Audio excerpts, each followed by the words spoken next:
Okay, welcome everybody. My name is Brittany Ramsey and I am the Region H Chair. Region H encompasses Ohio, Indiana, and Northern Kentucky.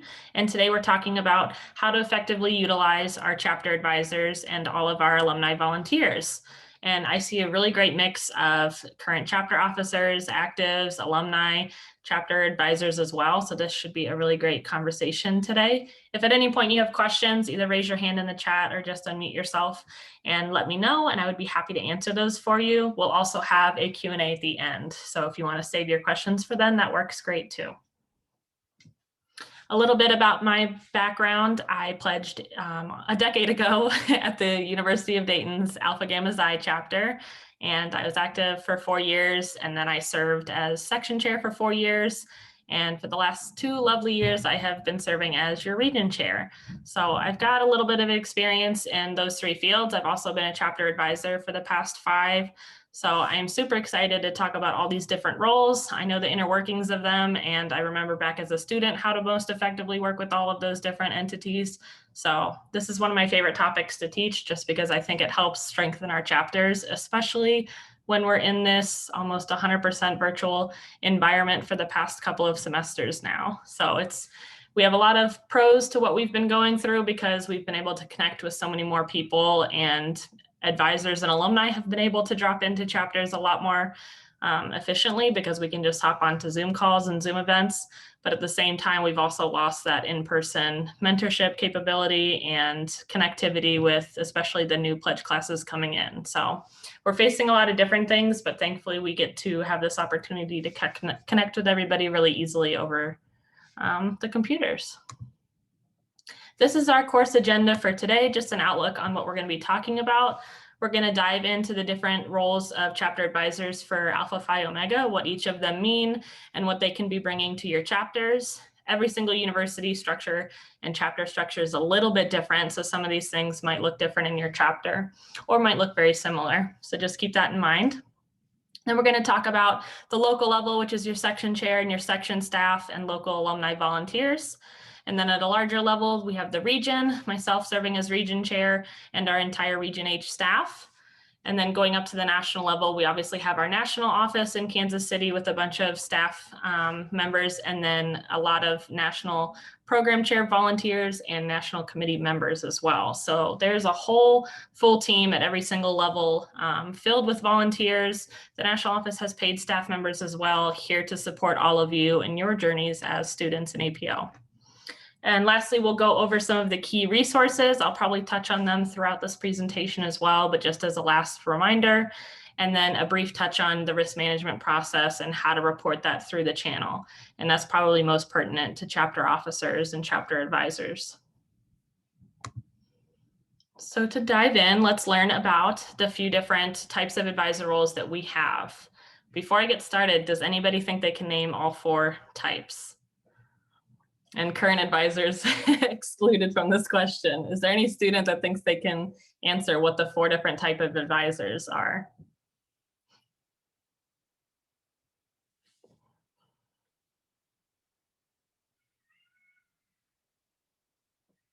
You can either raise your hand or unmute. Does anybody know one of them? I have 3 of them. Okay, let's hear them. What do you think? Community, Yep. Scouting, and then I want to say like an academic. Faculty, academic, yep. Okay, what's that? One. Does anybody know what the 4th one is? Or who leads the advisory team? Isn't there like a chairman? Yep. Yeah, great job. Look at you. All right, kudos Zeta Lambda brothers. Yes, those are the 4 different types.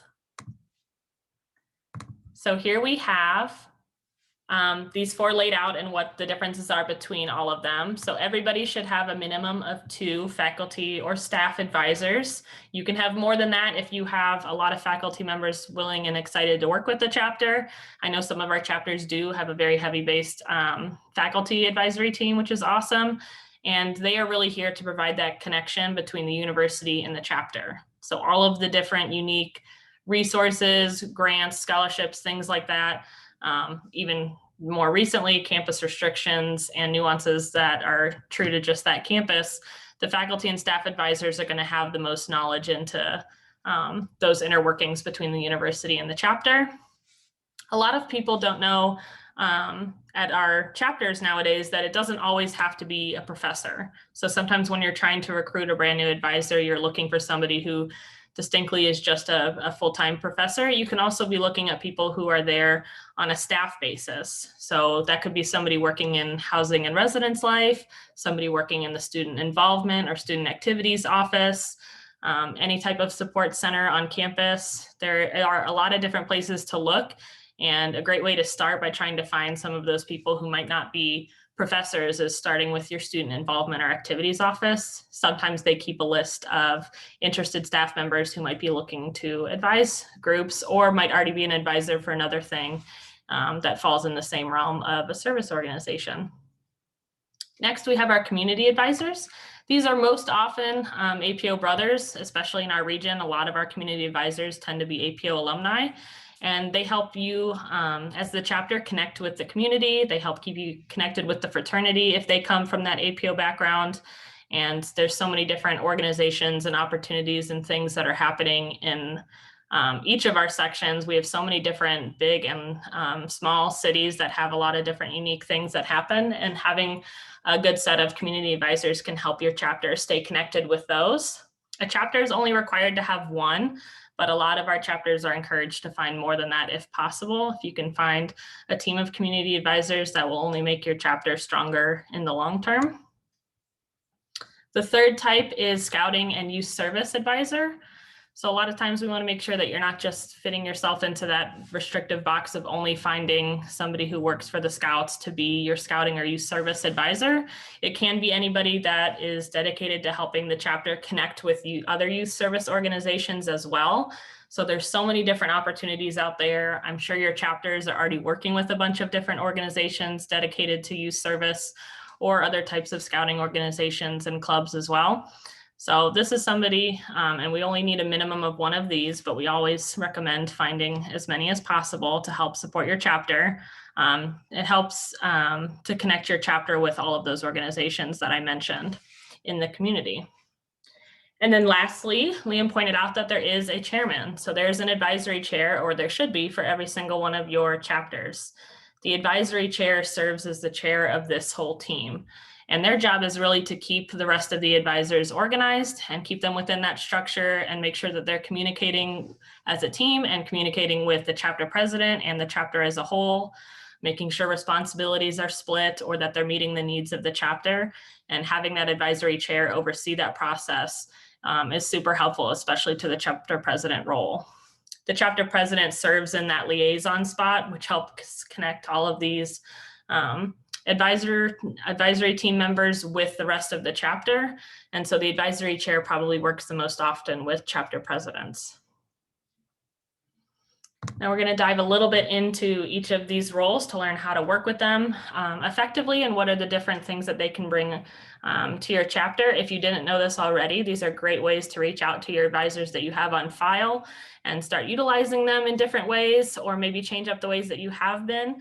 And if you are in the process, like I know a lot of our chapters are at recruiting brand new advisors, this is a great way to host that introduction meeting with them to discuss what you're looking for and come up with those advisor guidelines in your search. So your faculty or staff advisors, like I said before, are really hosting that connection between the university and the chapter. They can help identify ways that the chapter can support the needs of what's going on the campus community, especially within the last year, everything that's happened with COVID. A lot of our campuses and universities have been hit in very different ways and in very different levels, especially state to state. So faculty and staff advisors know best about what's going on at the university level and how the chapter might be able to step up and help rise to the challenge of serving the needs of that campus. They should be keeping the chapter exec updated on any new campus policies, especially any new restrictions that come out, especially with what happened last spring. Your faculty and staff advisors should have been readily communicating with the chapters to let them know what was happening at the university level with closures, with new restrictions, and things like that. And the faculty and staff advisors should be keeping up to date with any type of campus org recognition on campus. I bet a lot of you probably, if you've served as a president before or currently a chapter president, know that you have to fill out sometimes annual paperwork, not only with APO, but with your university, just so you can remain a recognized student organization. And if your faculty advisors or staff advisors are looking for a responsibility every semester, this can be on their to-do list to make sure they're doing that final check every semester. Faculty and staff advisors can also help your officers build positive relationships within the community, help connect you to other departments. A lot of the service opportunities that some of our students find on campuses come from the faculty and staff advisors. I know I saw a few years ago, Beta Lambda, our Indiana State University chapter, started helping with freshman move-in, and a few of our other chapters do that as well. And that's a great way to help facilitate that conversation if your chapter isn't already connected with something like that. So you could ask your faculty and staff advisors to reach out to Residence Life for you and help make that introduction to see if maybe APO can be either the help or the lead in a project like that on campus. And then APO starts getting to be known on campus for those big projects. I know some of our other chapters like Zeta Delta help run the university's blood drive, which is really awesome. And that's one of the things that they're most well known for on their campus. Next, your faculty and staff advisors, if there isn't an online system already, they can often help you in the chapter book rooms on campus for events, especially large scale events and meetings, apply for any type of university funding, and obviously engage in campus activities. Maybe there's free programs getting put on or special speeches or leadership development opportunities coming to campus that they can help keep you in touch with if you aren't already.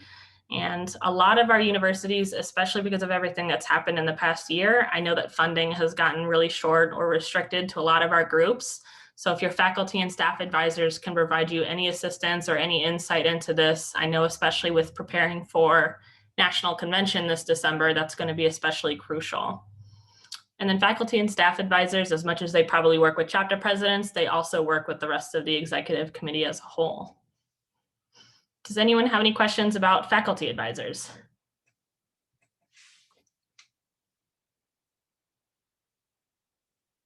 Perfect. Okay, next we're moving on to our community advisors. Like I said, a lot of them tend to be brothers, but sometimes they are just a local community leader, maybe from a service organization that your chapter has been tied to in the past. How many of you, with a show of hands, or you can unmute yourself and say aye, how many of you have a community advisor that is an alumni brother? Seeing a bunch of hands. We've got about 8 raised hands. Awesome. And then how many of you have a community advisor where they are not affiliated with APO, they are just a member of your community? There's a few hands as well. Awesome. And so there's a difference between those types of community advisors because one might be able to help you find that connection to the fraternity and stay up to date with what's going on nationally, or even understanding the history of the fraternity and maybe where your chapter has been in the past or the section has been in the past. On the other side, you might have a community advisor who's tied to a specific organization or just the community in general, and they can tie you to things that are outside of APO as well. So if you can find one of each, that makes your chapter the more stronger for it. Going on top of that, our community advisors ideally have some type of relationships with the community or contacts. And if they don't already, maybe if they're new in town and just moved in and got connected with your chapter, they can have that project of trying to make some community partners or contacts for your exec committee to choose from, select from, whatever you might be interested in programming wise. They can help brainstorm new projects that might be a good fit for the chapter or might need locally, depending on what the wishes and the needs of your exec team are. And then they, just like the faculty and staff advisors, maintain connection with the whole entire exec committee and probably mentor the program VPs more specifically. Whereas the faculty and staff work a lot closely with the president, your community advisors probably work a lot more with your LFS VPs, maybe your membership VPs, especially if they're coming from an APO background, and other programs like marketing, finance, things like that. For all of the students that we have on here that have active community advisors, what do you think is the best or most unique thing that those community advisors have brought your chapter in the past couple of years? Michaela, go ahead. I'd say specifically, like immediately, like I think of Jackie. I mean, she just became a community advisor last semester, so this is her first actual semester. But the fact that she is the president of her nonprofit, Joyful Smiles Through Faith, so she has a lot of connections within the community. So she's able to provide us with contacts and things like that, or opportunities that she may see around. Yeah, very awesome. And then for all of our advisors we have on the call, for any of you that are in that community advisor role, what do you think is the best or most unique thing that you bring to the chapter that you advise?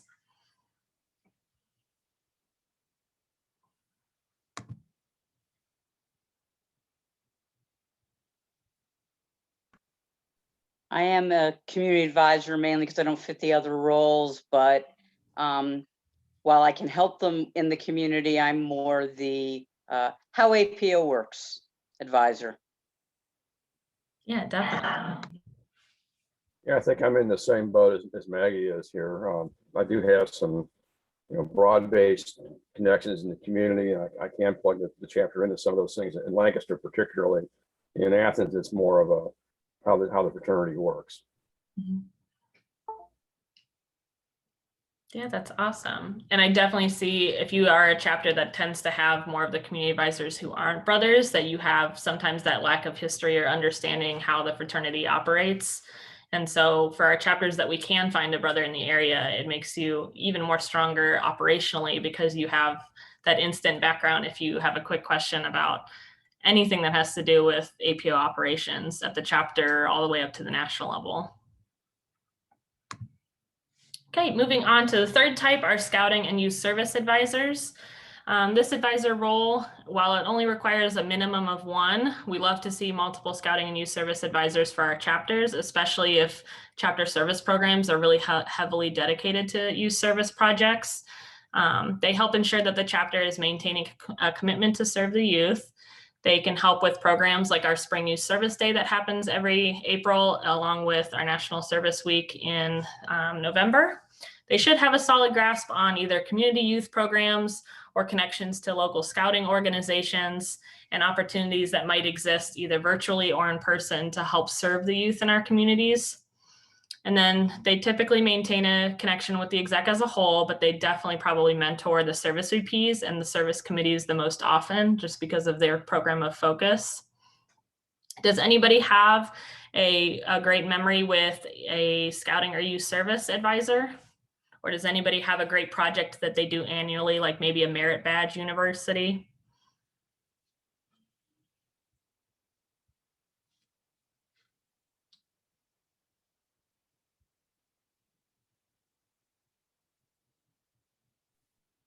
Lancaster, the local Girl Scouts do a bridging ceremony from one level of Girl Scouts to the next, and there's a covered bridge on the campus of Ohio University Lancaster, and we used to utilize that covered bridge for the bridging ceremony. It was a lot of fun. That sounds really awesome.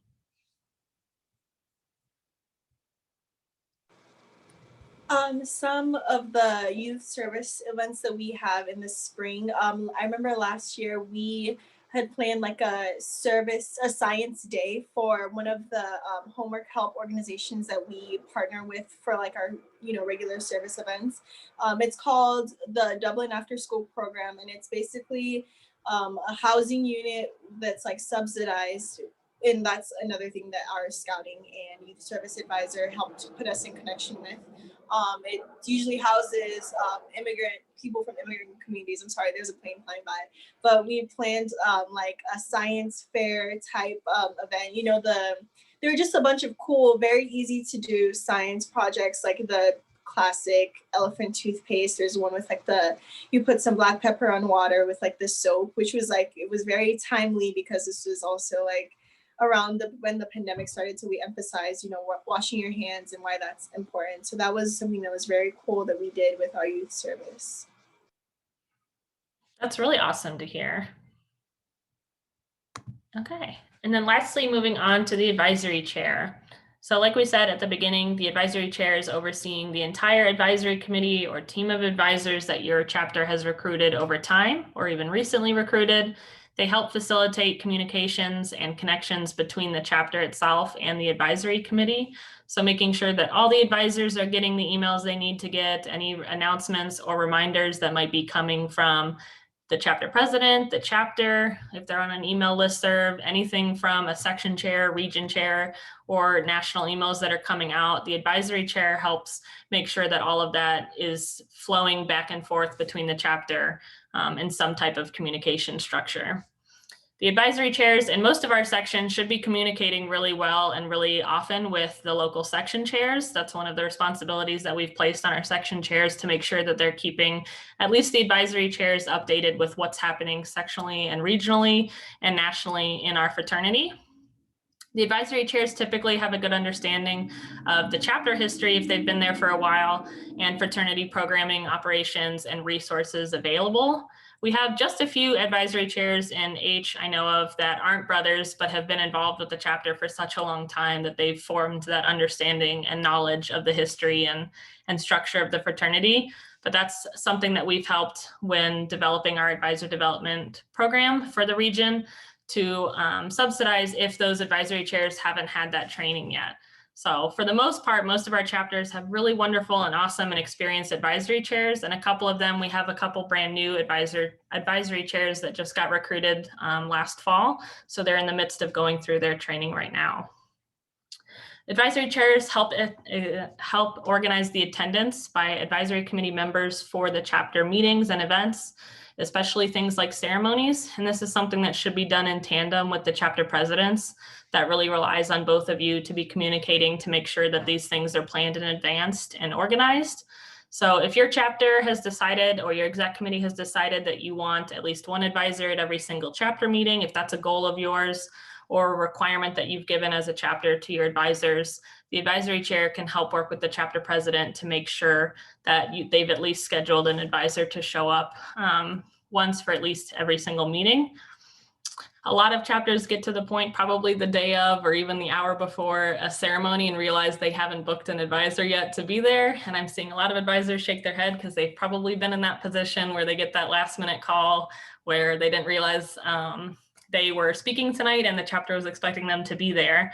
So this has to be, especially with advisors that don't live locally or really close, you have to make sure that as a chapter president or an exec member, whoever is planning the ceremonies or special events like a banquet, a formal, anything where you're expecting advisors to be at, that you're letting the advisory chair know as soon as possible so that they can coordinate with the rest of the advisors and make sure the attendance is set up. Ceremonies are the things that come to my mind most often because everybody always forgets at that one ceremony that you need to have an advisor speaking part. And I've seen several section chairs, myself included, where we've dropped by on a ceremony before and realized there was no advisors there because they didn't tell anybody, and we've had to fill in before. So that's always a note that I put in these workshops to make sure if you're in charge of the ceremonies, make sure you're letting your advisors know early. The advisory chairs definitely work with the exec committee as a whole. They probably attend some exec meetings that are a little bit more in detailed with officer transitions, CAPS meetings, big events for the chapter. And then obviously they handle the chapter administrative side of things. So, and this is my shameless plug for April 15th, which is coming up next week, when everybody's spring charter reaffirmation forms and active memberships are due. The advisory chair has to sign off on that every semester, either April 15th or November 15th. So that's that extra administrative side of things that they are required to do. And so as a chapter president or an exec member, whoever is filling out that paperwork, you want to make sure you're giving them ample notice so that they can go in and sign the form for you. And probably one of my least favorite parts of APO is the financial side of things. That is not my forte, but advisory chairs are also expected to help conduct a financial review or find somebody to do a third-party review for the chapter on their finances. This is especially important for our larger chapters of over 100 people that are bringing in quite a big source of dues every single semester. So if they're handling a large budget, it's imperative that we have an advisory chair going over their finances with them once a year. Does anyone have any questions on advisory chairs?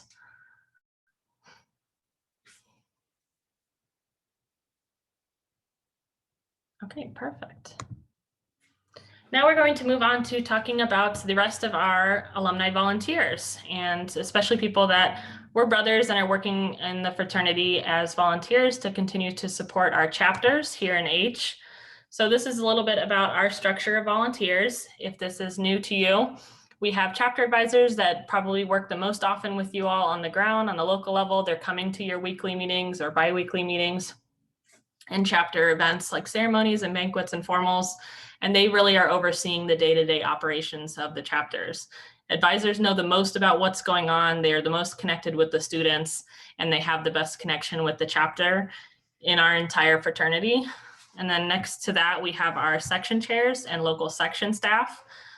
In Region H, we have 6 sections, all the way from Northern Indiana, all the way to Southeastern Ohio. And our section chairs are elected annually every spring. We just did that last night and this morning for a couple of our sections, and currently right now for one of our other ones. And our section chairs are elected once a year to oversee chapter administration. So they help make sure all of the things like forms and dues are getting in and reports are filed on time. But they're also there to inspire collaboration and communication with all of the chapters in the section. So they are supposed to be creating a communication network between chapter officers, between chapter advisors, local volunteers who aren't on staff, section staff members, and then just alumni in general, especially with an alumni association if your section has one. So the section chair is kind of that next step to connecting everybody within that local area that they serve for, including all of the chapter advisors that we just talked about. We have been working really hard in H for the last 2.5 years since the region split to create these sectional structures and to create a regional structure at the larger level to make sure that communication is flowing effectively all the way from the national office and the national programs down to what's happening at the chapter level. So that is something that you should see in development and should see succeeding in a lot of our sections to make sure that students and advisors and alumni volunteers are all connected and all know equally what's going on in the most effective fashion. And then lastly, we have myself as region chair and our entire staff at the region level of volunteers. So what we do at the region level is create programming for our chapters and our volunteers. We help disseminate information that's coming from the national office and national programs to the local levels. We train everybody on the local levels, including our section chairs, including section staff and region staff volunteers. We just created an advisor development training program to make sure that everybody on the local level is there to support the students and has the resources, the training, and feel equipped to do so effectively. And then we obviously have a huge focus of creating and continuing to develop that regional structure that I just talked about. So as students and as chapter advisors and just local volunteers or local alumni, this is some of our tips for working with the local section chairs. We have H1 through H6. One of the best things that section chairs, I wouldn't say best, probably one of the most frequent things section chairs get asked about is officer portal. And I'm sure some of them have gotten a lot of questions just because of that deadline coming up next week. They are on OP probably just as often as our student officers are. They are here to help with chapter administrative reminders for dues, for forms, for anything that's open or left unopened from the last semester. They are here to help connect all of our chapters within the sections and help either host or coordinate inter-chapter events.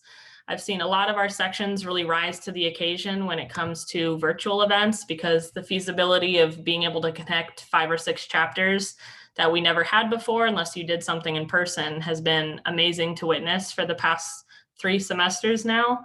And so a lot of you have probably seen events being put on by your section chairs or by the region that are virtual so that you can still have that inter-chapter connection over Zoom like we're doing right now. The section chairs are also available for mentorship and training for chapter officers.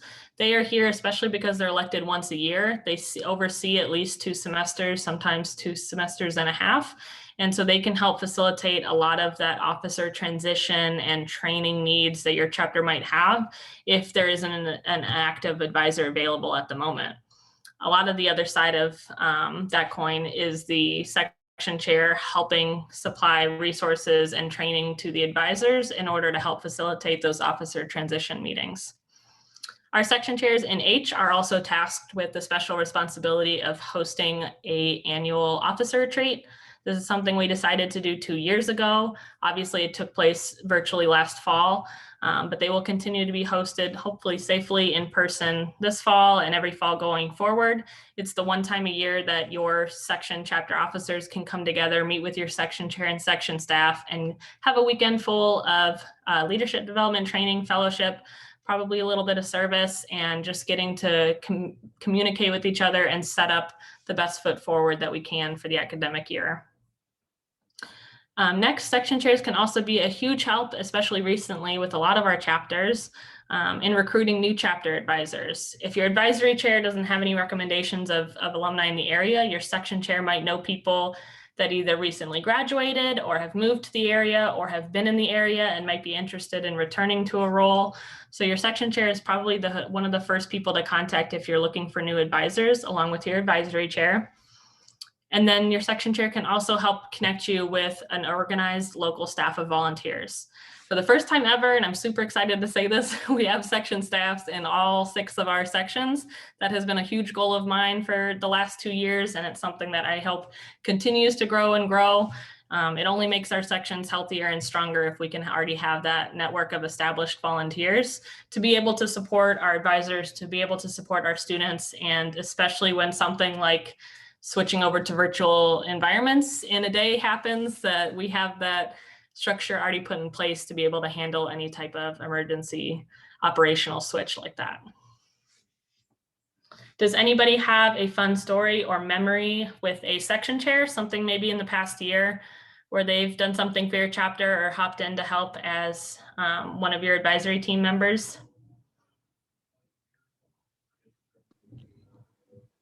Oh, I'm sorry. I don't know if Gina has her hand up, but You can go ahead first. much. I remember the advisors being like an amazing point of contact when we had our elections. This was a year ago, so this was like in the spring of 2020. This was like the last main event we had right before, spring break and then shut down. But I think we ran into an issue because I think a couple bros running for positions hadn't necessarily qualified. It was something really weird with like their membership status in our chapter, even though they were running for an exec position. And we didn't know what to do. I was the vice chair of JRC that time. And it was like the SA and I were like looking at each other like, like we don't know what to do. But I remember Sabrina specifically, who's our section chair.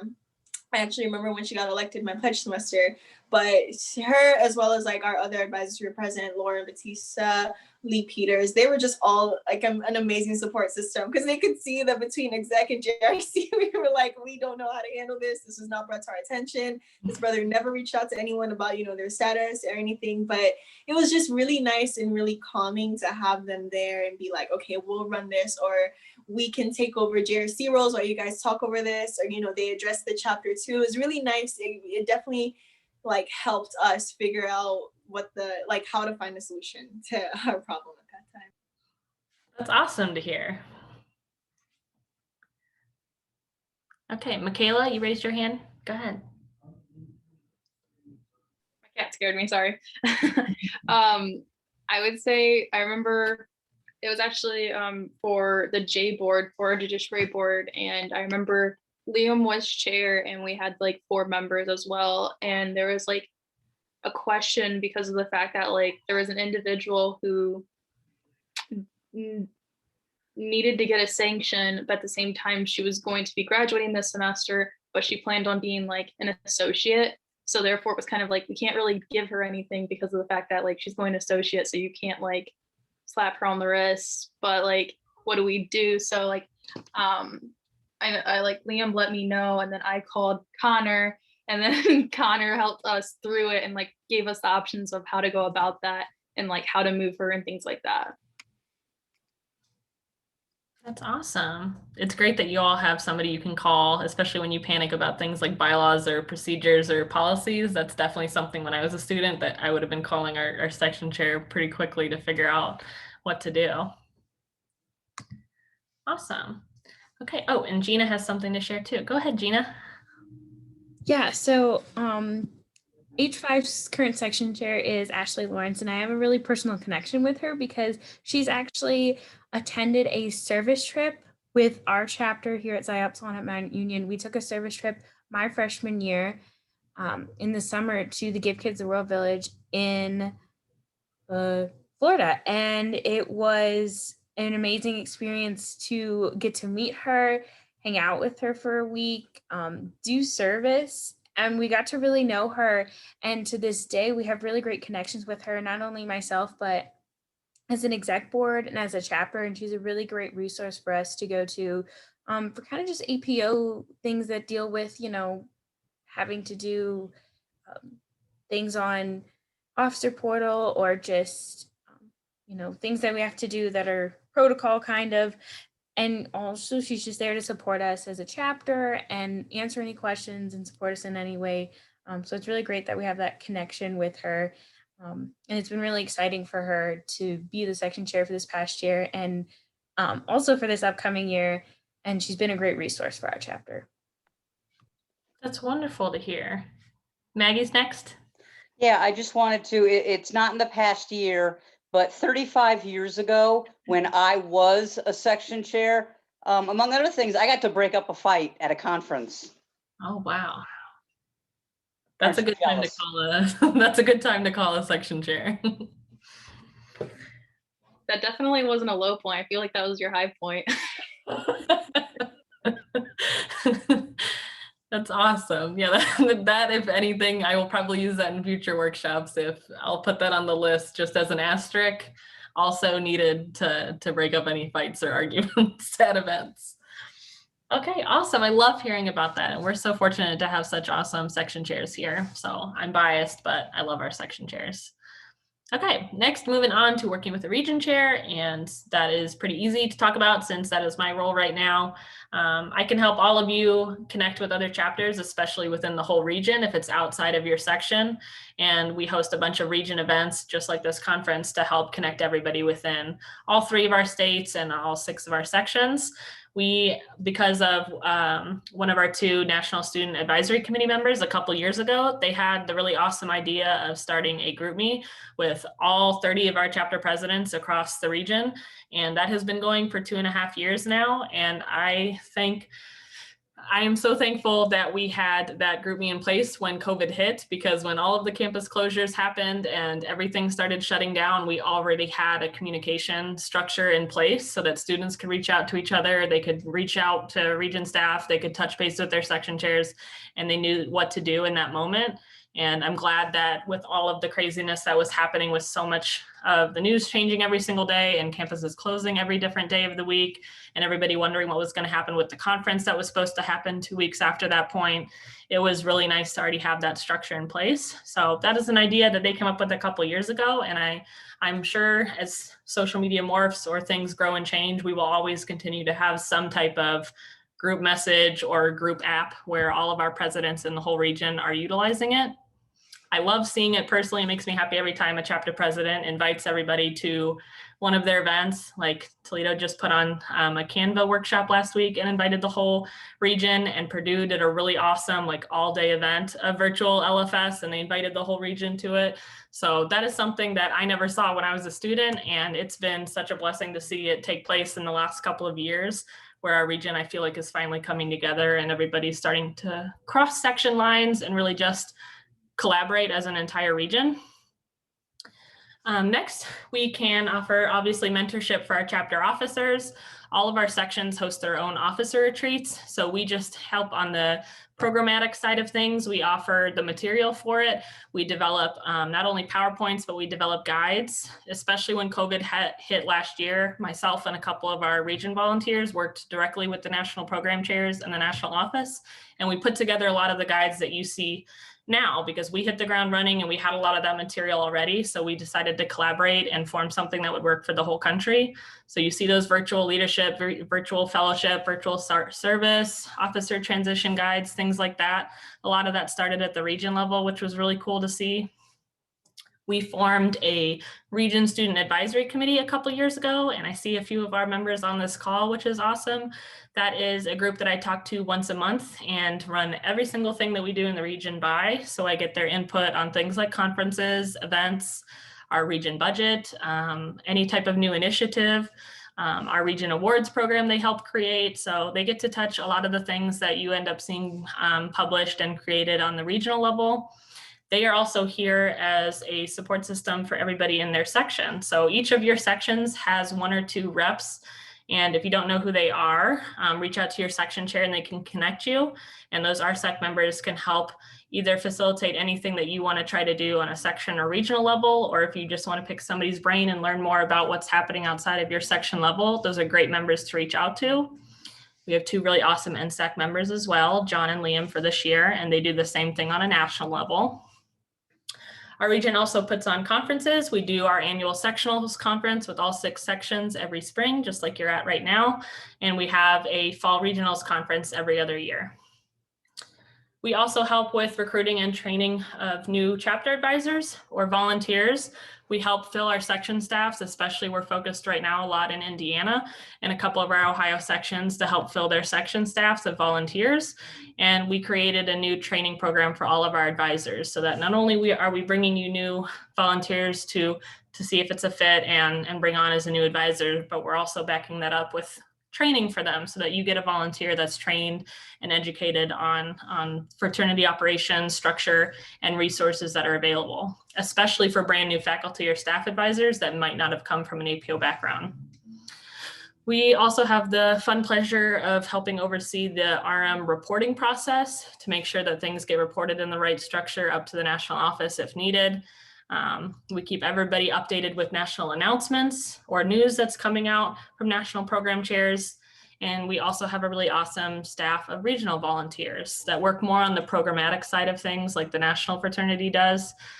Your section staff is definitely more on the local level, hosting events and hopefully in-person programs when they can. Here are the aforementioned national program chairs. These are all the different categories that we currently have for our national programs. We also have we have a chair dedicated to finance and a chair dedicated to international relations as well outside of this. We have our membership program chair who handles everything from membership programming to now fellowship and chapter operations. They have been putting out probably the most material in the last year just because of the membership levels all of our chapters have been challenged with in the last couple of semesters. You will be hearing from him at our banquet tonight. His name is Brandon Fairchild. He is our keynote speaker. There's a national extension program for our brand new APO recharter or charter efforts. We have 4 in the region right now, which is really exciting. We have a national leadership chair. They are currently working on turning some of the APO leads courses into virtual material. So Discover virtual course should be coming out soon within the next couple of weeks. There's a service program chair that helps coordinate resources and material for Spring Youth Service Day, National Service Week. There's an alumni relations program chair that helps engage alumni that aren't in a specific volunteer role or don't want to volunteer. They just want to stay connected with the fraternity. They have split that with volunteer development, which is now its own program. So Eden runs a volunteer development program to help train section chairs, to help support region chairs and all the different types of volunteers in between. There's a brand new, as of the 2018 convention, an advisor development and engagement program chair. So they, for the past couple of years, have been coming out with a new advisor development guide and some webinar trainings, and a lot more of that program should be coming out later this fall. And then really excited for the brand new, like as in the last couple of months, we have a new DEI program chair for diversity, equity, and inclusivity. Her name is Candace, and she will be presenting a workshop roundtable tomorrow for us. And that's not only focused for chapter advisors, but also for chapter officers as well, if you are interested in learning how to support chapter DEI programs. If you already have one, or you're interested in starting one, or just interested in learning more about that material and how it can affect your chapter operations, how you can bring DEI to your chapter, tomorrow afternoon, that workshop should be a really awesome opportunity to learn all about their goals and program projects for the year. Does anyone have any questions about all of our national programs? Very cool. And if you are ever looking to contact any of them, you can either touch base with your section chair or one of your advisors, but it's also on the nationalapo.org website. So if you are looking at needing material for a new DEI program, or you want to have questions about APO leads or the virtual leadership courses they're putting on, maybe you are a new or soon to be alumni and you either just want to stay connected, maybe start an alumni association, or you want to get involved as a volunteer, your section chair can point you in the direction of the right programs to talk to, either at the local level or if you're interested in something nationally. All of these, I think almost all of these individuals have a national committee. So once you are an alum, you can serve on a national committee if you're interested in the program development side of things. If you love developing material, like some of our students this conference weekend developed their own workshop presentations. If that's something that you're really passionate about, working on a national committee as an alum is probably a really awesome opportunity for you to share those skills and help develop that programmatic side of things in the fraternity. And then lastly, for our list of volunteer and staff support systems that we have is our national office.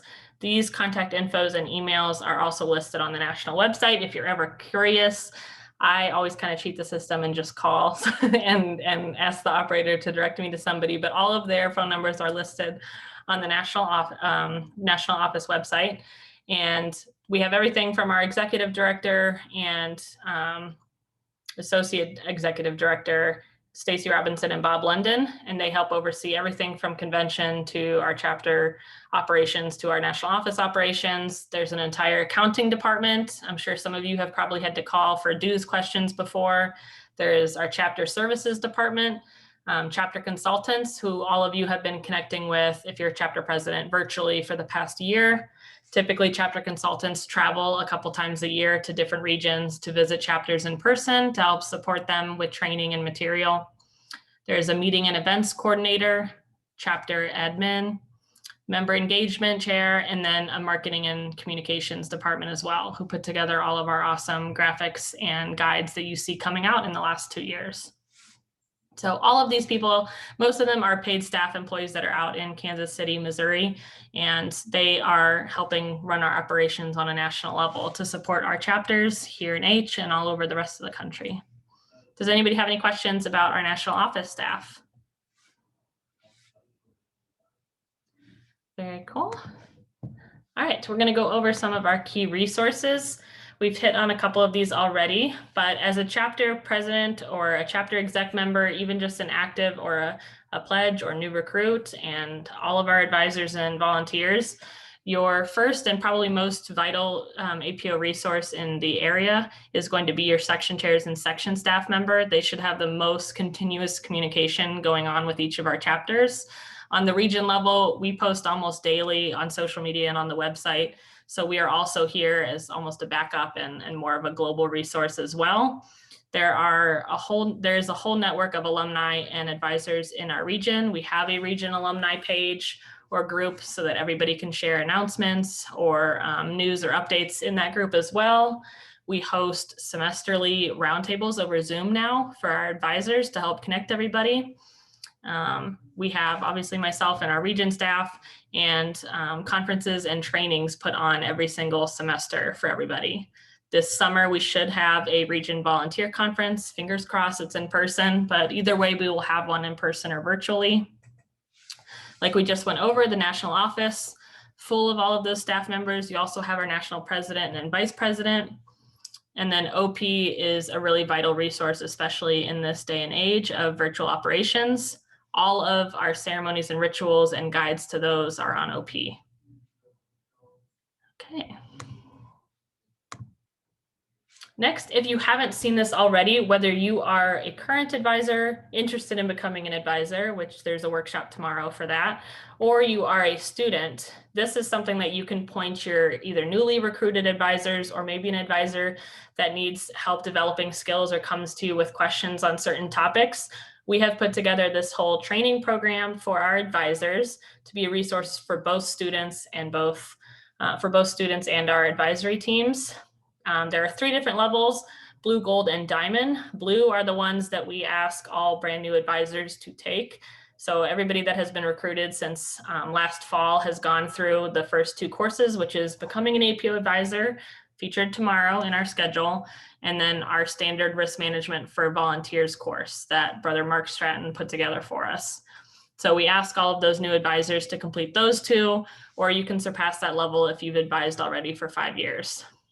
Then we move on to gold, and these are really all of the different programmatic sides of chapter operations. So if you have a chapter advisor that either needs help with advising on chapter finances, or maybe that's something your chapter really needs help with and you're struggling with your budgets or maintaining your files and getting your APO tax paperwork done every year, you can ask one of your advisors to head over to that workshop.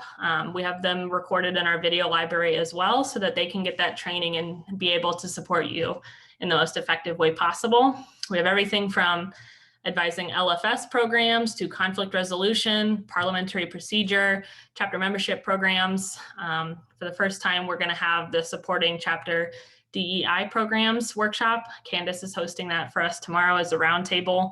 And that's something brand new that I've already heard from a couple of our section chairs, that chapters have hit the ground running, starting their own at the chapter level, which is awesome to see. And now we have a program to kind of back that up and support those advisors.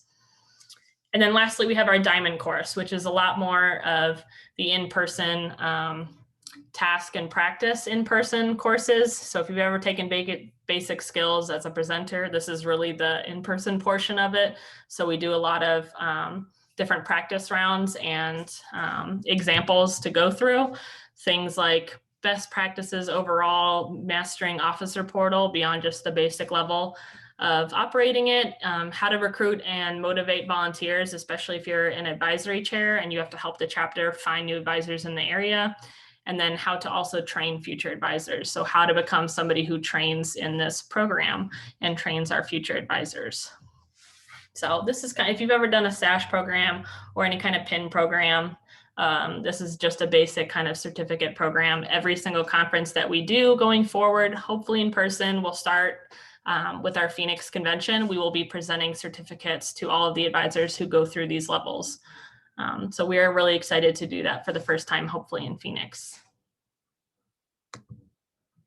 And then lastly, if you haven't seen this yet, they updated it last summer, the Chapter Advisor Handbook. There's a bunch of different information in there, even for students and for current advisors or prospective advisors. Everything that we went over today, for the most part, is in there, understanding all the different types of roles. There maybe just needs to be a little bit more explanation on the students' part on how to work with the section chairs or what's going on in the region. And your section chairs can be a huge help in tying in that educational piece for any brand new advisors that you might have. And it goes over all of these things you see on the left of what it means to be an advisor, what students should be looking for when you're recruiting new advisors, what to ask for. If you're putting together any type of chapter advisor guide or requirements list or orientation guide, anything like that. I know every single chapter does it a little bit differently. These are things that you can include or look in this guide to learn more about. And this is on our Region H website if you need a copy of it. I always suggest, if chapters are recruiting brand new advisors or recently have, that you send them a copy of this. Send them a copy of the APO info session recording if they are not a brother. So if they need an orientation into what APO is, what our operations look like.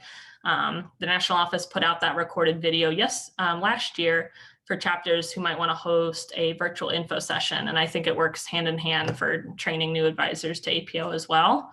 Send them a copy of that video, this handbook, and then connect them with your section chair to learn more about the advisor program training that we do at the region level. And now you have an effective way to train and acclimate all your new advisors, or current ones if they need any assistance. And then lastly, everybody's favorite topic, risk management. I am putting this in probably just with my region chair hat, but so everybody knows when you're working with your advisors, you're working with any alumni volunteers or just operating as a chapter in general. I know we have a lot of current presidents and newly elected presidents on this call. Risk management is one of those key things that you want to know about before you're in the middle of it or before it happens, so that you know what to do and you don't have that panic of I don't know who to call. So any concern that falls under risk management, if it's anything that might be breaking state or local laws, university policies, anything in your student handbook, or any of our fraternity policies, especially anything with hazing, drug and alcohol abuse, anything like that, and you can read those policies on our website or on the national website, then you should be contacting me immediately as chapter president. I always rope in the section chairs, and then we contact the national office for any type of investigation. So that is the one key piece to remember when we're talking about risk management. It always starts with a phone call. Make sure you aren't emailing like a long essay of anything that happens. Call your section chair, call me if it's something that definitely broke a policy, and then we'll let you know what the rest of the process is going to look like. If it's any kind of medical or health emergency or anything like that, your first call should always be 911. Make sure everybody's safe and taken care of, and then get a hold of who you need to in APO. If it's something that you're not sure if it's risk management, or you don't know if it really broke a rule, or you're just maybe concerned at a possibility of something happening, go to your chapter advisors, talk to your section chair, get their feedback. And if it's something that needs to be reported up, they will. But so as chapter presidents or new presidents, use your judgment, know what the level of severity is it, and contact one of those three people. If it's something super severe, my phone number is everywhere, and you can just give me a call anytime. And here is my email. I also put BJ's on here just in case any advisors or students need help with training some of their advisors. Her email is here as well. She's our brand new advisor development chair for the region, and she is an advisor over at AGP at NKU. Does anybody have any questions about how to utilize their chapter advisors, how to utilize section chairs or their staffs to effectively operate your chapters?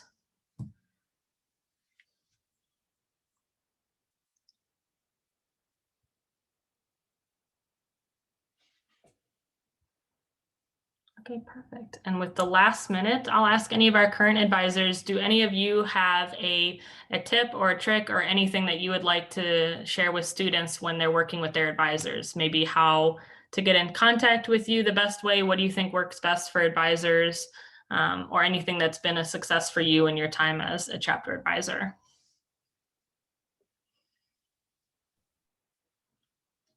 Hi, John, go ahead.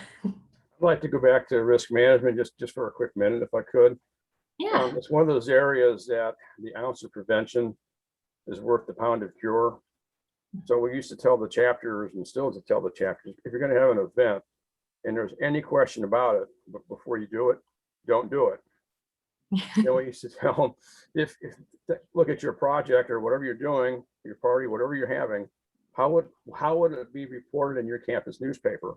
Or in today's world, with cell phones and videos, how is it going to look on YouTube tomorrow morning?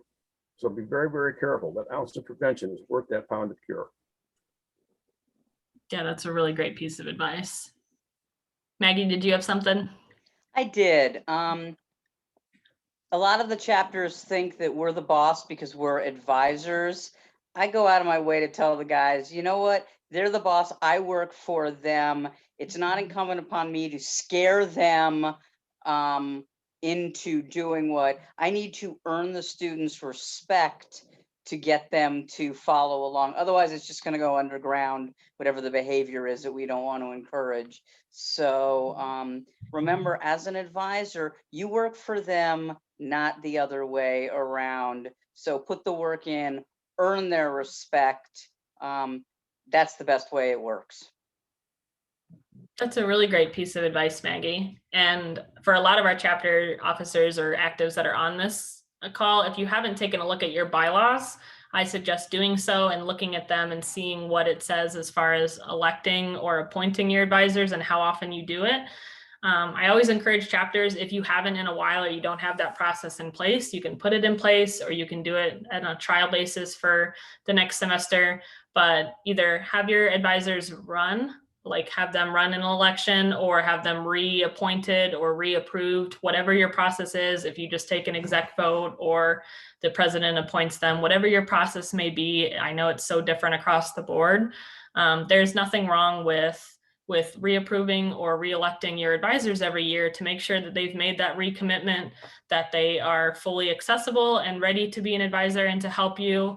you can be an advisor for 5 years, and maybe 3 of those 5 years you are pretty unreachable because of a lot of things that are happening outside of your APO commitments, or you can serve for 40 years and you're totally available all 40 of those years. So it's totally different for every single person, and chapters should feel empowered to make that decision. The advisors are here to volunteer for you, just like Maggie said. So feel empowered and supported in being able to determine your advisory committees. And I always say that APO has endless amounts of ways to get involved.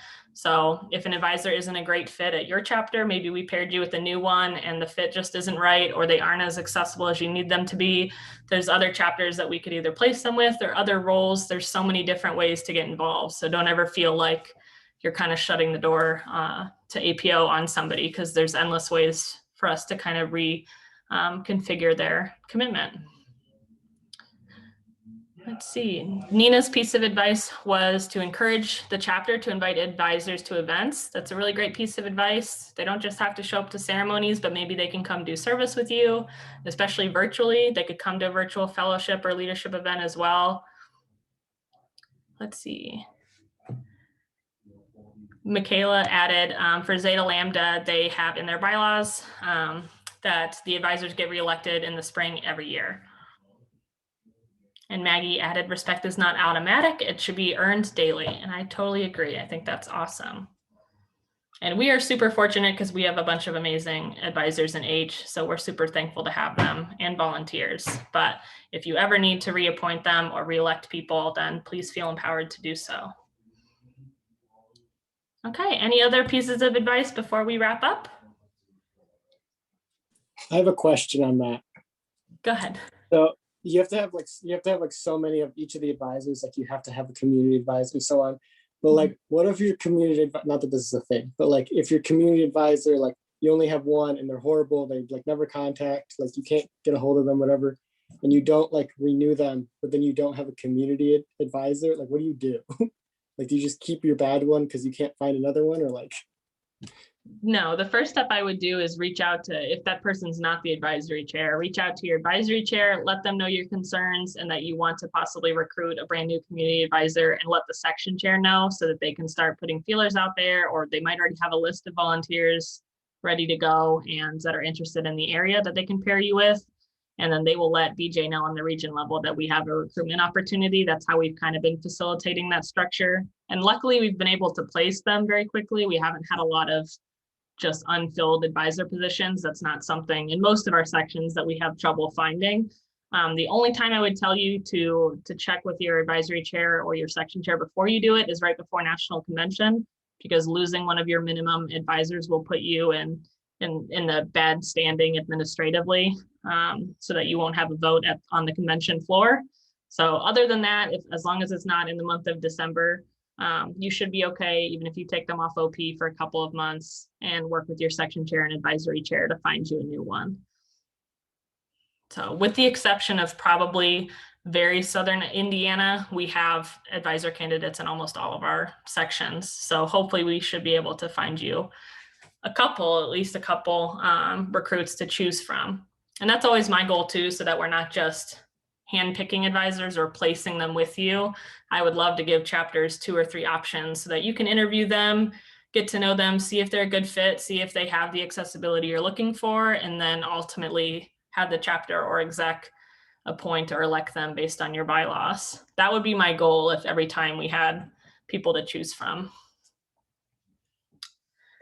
And then Michaela added a question, any advice for someone who is graduating and wants to becoming a volunteer, and with the hopeful thought of looking to the future of maybe being an advisor or section chair? You came to the right place, because that's my favorite question. So I love seeing graduating seniors get involved, and I love being able to help facilitate that journey for you. Tomorrow there is a how to get involved in APO as an alumni workshop. Sabrina Zerhorst, our H6 section chair, is leading that, and she's one of the best people to ask because she got involved after graduating from one of our recently rechartered groups. So she has been in APO through an extension effort all the way through being a section chair and done a couple different roles in between then. So she would be a great person to learn from at tomorrow's workshop that will also be recorded if you can't make it live. And then I would reach out to your current section chair, let them know that you're interested in being an advisor or being a section chair in the future, because a lot of our section chairs serve for a couple of years, 2, 3, 4 years, and then they'll be looking at going to something different possibly. So it's always great to connect with the local section chair if you feel comfortable doing so, and letting them know, because they might be able to put you on section staff or give you a sectional level program or project that you can help develop and get some experience under your wing, and then run for section chair the year after that. And then chapter advising is really just looking at any of the chapters that aren't your immediate home chapter to see where you would be the best fit and where the needs are. If you're staying in H3, you've got 4 other schools to choose from that could always use more community or scouting youth service advisors. So your section chair can help facilitate connecting you with one of those schools if that's the route you want to go. And BJ is teaching a Becoming an Advisor workshop tomorrow, which is our introductory blue level course. So you could take that tomorrow if you like, or it will be recorded. So you can have that kind of under your belt when you go to a new chapter and say, hey, I've completed this initial training. I'm really interested in being an advisor. Let me see if I can interview or see if it's a good fit for your chapter. I hope I answered that question, but just stay in contact with me, Michaela, and we will make sure we find you a role. Go ahead, Maggie. The advice that I've always given folks is it's okay to go back to your home chapter, but give it a few years. Absolutely. Anyone that you served with definitely needs to have graduated. I'd say don't try to be an advisor at any chapter until you've been out of school at least a year. Give yourself a chance to kind of gain that objectivity. But yeah, great advice, Brittany. Yeah. And if your ultimate goal is to be a section chair, like in the next year, then if you stay in something more broad, like a section level volunteer, that helps you kind of stay unbiased and broad to the whole section.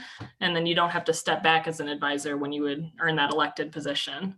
Yeah, that's kind of like what my thinking was. Like, I definitely don't want to immediately become an advisor just because like you're such in like an active mindset at that point to separate yourself from that. So then you can be that person that if if they need anything, go to, versus doing it, separating yourself.